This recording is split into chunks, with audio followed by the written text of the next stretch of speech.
Hi there, welcome to the latest in the KBC vlog series as we journey through this book, Whole Life, Whole Bible, journeying through Scripture in 50 readings.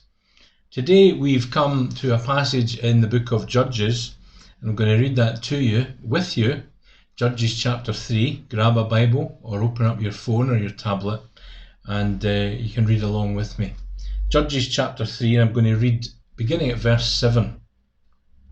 The Israelites did evil in the eyes of the Lord. They forgot the Lord their God and served the Baals and the Asherahs. The anger of the Lord burned against Israel, so that he sold them into the hands of Cushan-Rishathaim, king of Aram-Naharaim, to whom the Israelites were subject for 8 years. But when they cried out to the Lord, he raised up for them a deliverer, Othniel, son of Kenaz, Caleb's younger brother, who saved them. The Spirit of the Lord came on him, so that he became Israel's judge and went to war. The Lord gave Cushan-Rishathaim, king of Aram, into the hands of Othniel, who overpowered him.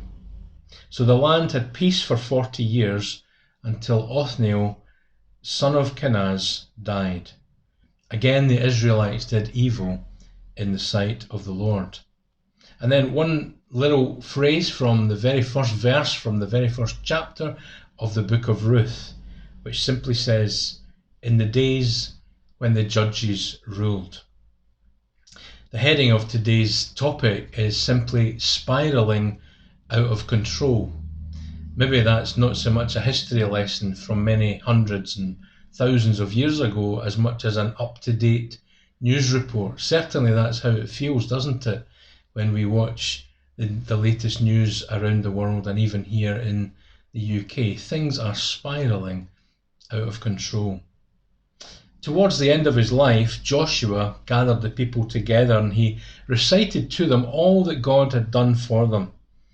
And as he affirms that he and his household will serve the Lord, the people respond in kind by saying that they too will be faithful. You can read about that in Joshua chapter 24. Knowing our own capacity for self-delusion, however, we're perhaps not surprised to learn that after Joshua's death, the people forget their promise and their pledge, and they too stray from the Lord, which leads the nation into an era when there is no national leader, there's no central government, there's very little unity between all the different tribes. Early military successes begin to give way to regular failures, and there's a moral apathy which takes hold in the nation. And there, then, as now, neglect of that covenant relationship with God spills over into society. And yet, God, being faithful and patient and merciful, does not abandon his people. They disobey him. He allows them to be defeated by enemies, but he responds to their cries for help by raising up for them a judge, Othniel, this one who will bring them deliverance, only for the people foolishly to turn away from him again. And that's a pattern that can be seen throughout the book of Judges as we read of different judges who come and go. It's a cycle that's repeated throughout that whole book. You could argue it's a cycle that's repeated in humanity from that point on in their attitude towards God, even up to the present day. But this cycle becomes a downward spiral. And in Judges 17 to 21, we see the inevitable social breakdown that takes place, where life is given over to idolatry and lawlessness and civil war. We read the horrific story of the abuse of a nameless woman in chapter 19.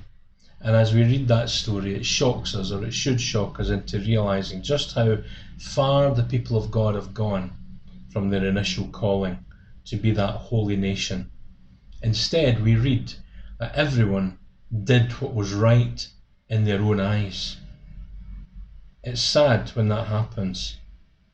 And we can see that perhaps in our own society, where people do what they think is right, regardless of any moral authority, certainly with no recourse or even belief that there is a God who has given us those guidelines for living.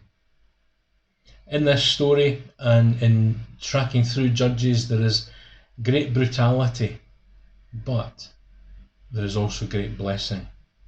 That first little snippet that I read from the book of Ruth gives us a clue and invites us in to read the story that follows there in the light of that period of time that's featured in Judges.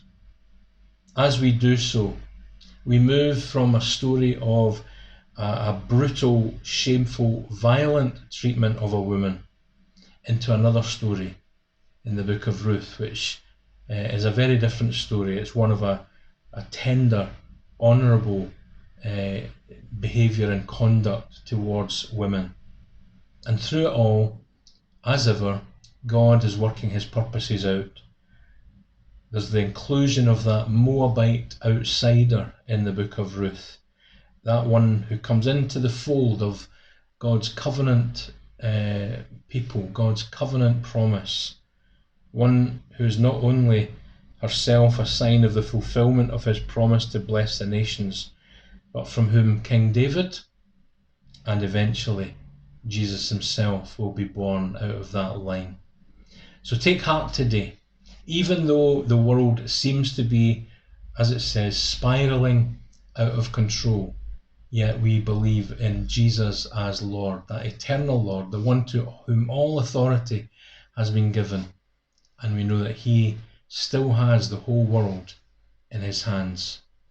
Take whatever's troubling you today, wherever you see life spiralling out of control, and ask for his help, his intervention.